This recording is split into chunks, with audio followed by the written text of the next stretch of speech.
अस्सलाम वालेकुम dear students, मेरा नाम है आतिफ नसीम और ये आपका YouTube channel science made sensible. आज के लेक्चर में हमने ग्राफ्स ऑफ क्वाड्रेटिक इक्वेशंस को डिस्कस करना है और हम ये डिस्कस करेंगे कि आपके साथ क्वाड्रेटिक इक्वेशंस जो हैं वो कोऑर्डिनेट सिस्टम पे अगर हम उसे ड्रा करें तो वो किस तरह नज़र आएंगे। ठीक है, तो क्वाड्रेटिक इक्वेशंस जो हैं वो आपके साथ मैंने इसकी दो कैटेगरीज निकाली हैं, quadratic equations in one variable और quadratic equations in two variables.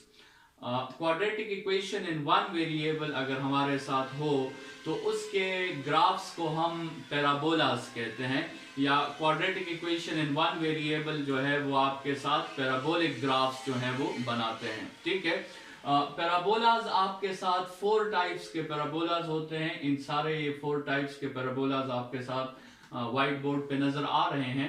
ठीक है, इसमें ये जो आपको लाइन डॉटेड लाइन नजर आ रहा है हर पैराबोला पर, this dotted line is called axis of symmetry. ठीक है, क्योंकि ये डॉटेड लाइन जो है इस पे पैराबोला बिल्कुल आपके साथ एक रिफ्लेक्टेड इमेज है। पैराबोला का एक साइड और दूसरा साइड बिल्कुल एक दूसरे के जो है रिफ्लेक्टेड इमेजेस हैं, या right to left reflected images हैं जैसे इस दोनों में, और इन दोनों में top to bottom reflected images हैं। ठीक है, तो इस लाइन को हम लाइन ऑफ साइमेट्री कहते हैं। ठीक है, इस लाइन पर एग्जैक्टली वो पैराबोला दो इक्वल पार्ट्स में डिवाइड हो जाता है और उन पार्ट्स की आपके साथ जो प्रॉपर्टीज हैं, जो वेरिएशंस हैं, वो बिल्कुल सेम वेरिएशंस हैं। तो अगर आपके साथ quadratic equation in one variable होगा तो उसके ग्राफ को हम पैराबोला कहेंगे, और उस ग्राफ में दो चीजें स्टडी करना बहुत इंपॉर्टेंट होगी। एक होगा कि हमने उसके लिए उसकी एक्सिस ऑफ साइमेट्री फाइंड करनी होगी कि उसकी एक्सिस ऑफ साइमेट्री की क्या इक्वेशन है या उसकी क्या वैल्यू है, और दूसरा हमने उसके लिए वर्टेक्स फाइंड करना होगा। इन पैराबोलाज में आपको ये जो पॉइंट्स नजर आ रहे हैं ये इन पैराबोलास के वर्टेक्स हैं। ठीक है, तो इन पॉइंट्स को हम इन पैराबोलास के वर्टेक्स कहेंगे और ये वर्टेक्स भी हमें फाइंड करना होगा। तो किसी भी quadratic equation in one variable पे अगर हम उसका ग्राफ बनाना चाहें तो उस ग्राफ की जो स्टडी होगी वो कुछ इस तरह होगी कि उसके लिए हम दो क्वांटिटीज फाइंड करेंगे। एक हम उसकी एक्सिस ऑफ साइमेट्री को फाइंड करेंगे और दूसरा हम उसका वर्टेक्स फाइंड करेंगे। आपके साथ parabolic equation in two variables, quadratic equation in two variables भी हो सकता है। उसकी मिसालें आपके साथ कुछ इस तरह है कि let's suppose x square plus y square is equal to 9।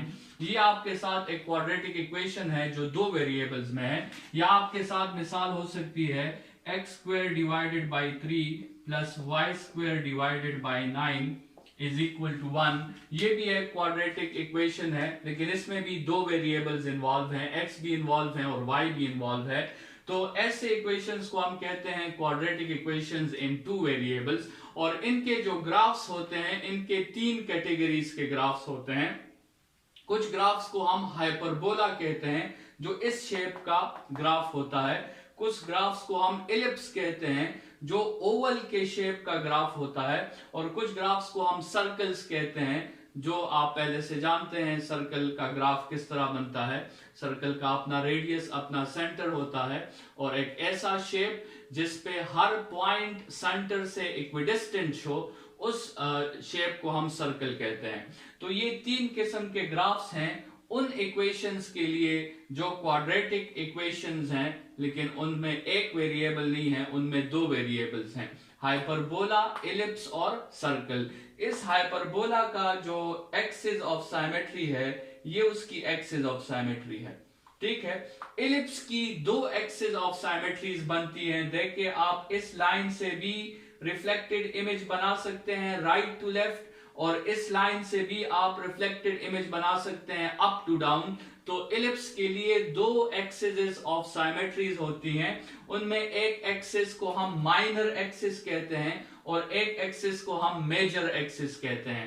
तो इलिप्स के लिए दो एक्सिस ऑफ साइमेट्रीज, एक माइनर एक्स जो लेंथ में छोटा हो और एक मेजर एक्सिस जो लेंथ में बड़ा हो। फिर सर्कल, तो सर्कल के जितने भी डायमीटर्स पॉसिबल हैं उन सारे डायमीटर्स को हम एक्सिस ऑफ सिमेट्री कह सकते हैं, उसके इनफाइनाइट एक्सिस ऑफ सिमेट्रीज होते हैं। हमने एएस मैथमेटिक्स में सिर्फ ये दो ग्राफ्स जो हैं ये कंसिडर करने हैं, ठीक है। हमने जो है quadratic equation in one variable के ग्राफ्स कंसिडर करने हैं और उनमें भी हमने सिर्फ ये दो ग्राफ्स जो हैं ये कंसिडर करने हैं, ये बाकी ग्राफ्स हम कंसिडर नहीं करेंगे। और ये जो दो ग्राफ्स हम कंसिडर कर रहे हैं, इस ग्राफ को हम वेल का नाम देंगे, ठीक है, और इस ग्राफ को हम हेल का नाम देंगे, ठीक है। तो आपके साथ quadratic equations in one variables के एएस के कोर्स के मुताबिक दो ग्राफ्स पॉसिबल है, या वो ग्राफ वेल बनाएगा, एक आपके साथ कुआं बनाएगा, और या वो ग्राफ आपके साथ हेल बनाएगा, एक चोटी या एक पहाड़ जिसे आप कह दें। तो या वो ग्राफ जो है एक वेल बनाएगा या वो ग्राफ एक हेल बनाएगा, ठीक है। तो ये दो ग्राफ्स हमारे एएस के कोर्स में अंडर स्टडी होंगे, इन बाकी ग्राफ्स को हम एएस के कोर्स में डिस्कस नहीं करेंगे। एक दो एग्जांपल सिंपल से ले लेते हैं और उनके ग्राफ को ड्रॉ करने की कोशिश करते हैं। सबसे पहले आप ये समझ लें कि किसी इक्वेशन का ग्राफ हम किस तरह ड्रॉ करते हैं। जो इक्वेशन हमारे साथ होता है उस इक्वेशन में हमारे साथ दो वेरिएबल्स होंगे, एक x होगा, एक आपके साथ y होगा। x को हम x एक्सिस पर ड्रॉ करते हैं हॉरिजॉन्टल लाइन पर, और y को हम y एक्सिस पर ड्रॉ करते हैं वर्टिकल लाइन पर। तो कोऑर्डिनेट सिस्टम, एक स्केल्ड कोऑर्डिनेट सिस्टम हम लेंगे जिसमें x एक्सिस भी स्केल हुआ होगा और y एक्सिस भी स्केल हुआ होगा। उस कोऑर्डिनेट सिस्टम के बाद हम क्या करेंगे, हम एक टेबल बनाएंगे जिसमें हम x और y की वैल्यूज मेंशन करेंगे जिनको हम पॉइंट्स कहेंगे, ठीक है। तो किसी भी इक्वेशन का ग्राफ बनाने के लिए आसान तरीका यह है कि आप टेबल बनाएं, टेबल के एक हेडिंग को आप x कह दें, दूसरे हेडिंग को आप y कह दें, और आप x को वैल्यूज देना शुरू कर दें, और वो वैल्यूज आप उस इक्वेशन में डालें जिसका आप ग्राफ बनाना चाहते हैं। आपको y की वैल्यूज मिलना शुरू हो जाएगी और आप रिस्पेक्टिव जो है रोज में वो वैल्यूज लिखते जाएं। जब आपके साथ जो है 4-5 पॉइंट्स आ जाएं तो फिर उन पॉइंट्स को आप कोऑर्डिनेट सिस्टम पे जो है वो ड्रॉ कर सकते हैं, और फिर आप उस पे बेस्ट फिट लाइन या बेस्ट फिट कर्व जो है वो आप ड्रॉ कर सकते हैं। ये आपके साथ उस इक्वेशन की ग्राफिकल रिप्रेजेंटेशन होगी।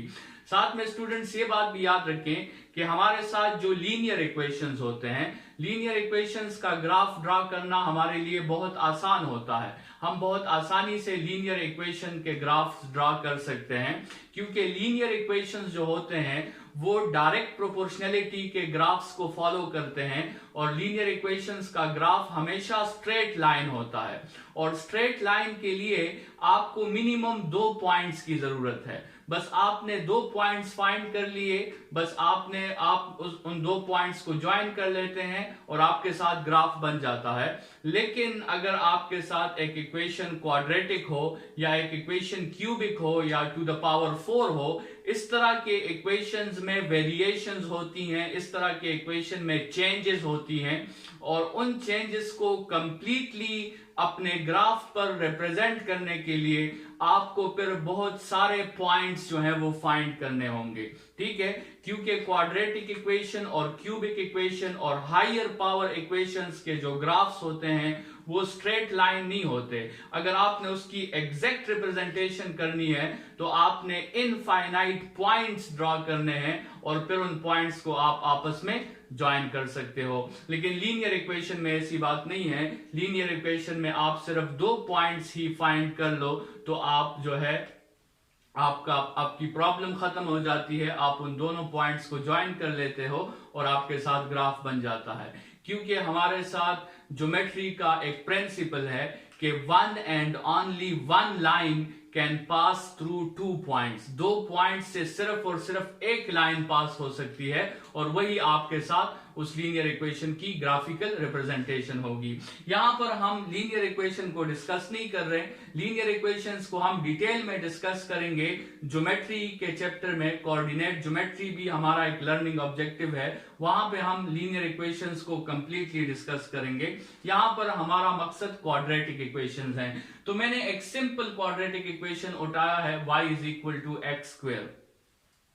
मैं इसका ग्राफ ड्रा करना चाहता हूं, तो मेथड बड़ा आसान है। मैं अपने लिए एक टेबल बनाऊंगा जिसमें मैं y और x की वैल्यूज लिखूंगा। सबसे पहले मैंने x की जगह 0 पुट किया है इस इक्वेशन में, तो y की वैल्यू भी मेरे साथ 0 आ गई है। फिर मैंने x की जगह 1 पुट किया, y की वैल्यू 1 आ गई। फिर मैंने x की जगह -1 पुट किया, y की वैल्यू फिर 1 आई, क्योंकि y is equal to x square. फिर मैंने x की जगह 2 पुट किया तो y की वैल्यू 4 आई। फिर मैंने x में -2 पुट किया, y की वैल्यू दोबारा 4 आई। ये जो आपके साथ आए हैं, ये आपके साथ पॉइंट्स आए हैं, ठीक है।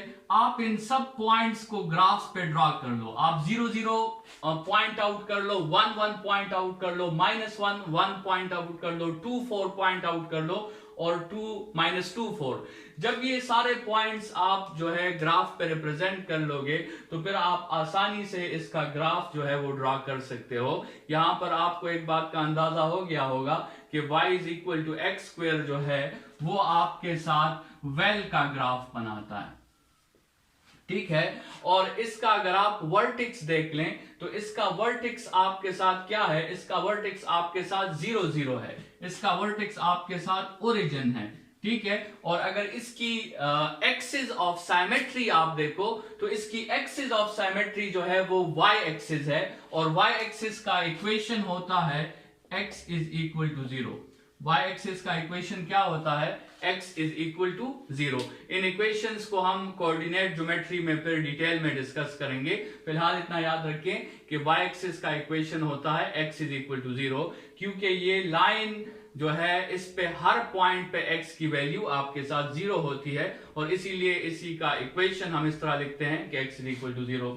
ये एक दूसरा ग्राफ मैंने कंसिडर किया है y is equal to -x square. इसमें भी आप टेबल बना सकते हैं अपने लिए, ठीक है। लेकिन इसको जब आप टेबल बनाएंगे और आप प्लॉट करेंगे, तो आपके साथ ये ग्राफ इस तरह नजर आएगा, और इस ग्राफ का वर्टेक्स भी आपके साथ जो है वो आपके साथ 0 0 है, क्योंकि ये भी ओरिजिन के पॉइंट के साथ जो है इसका वर्टेक्स है।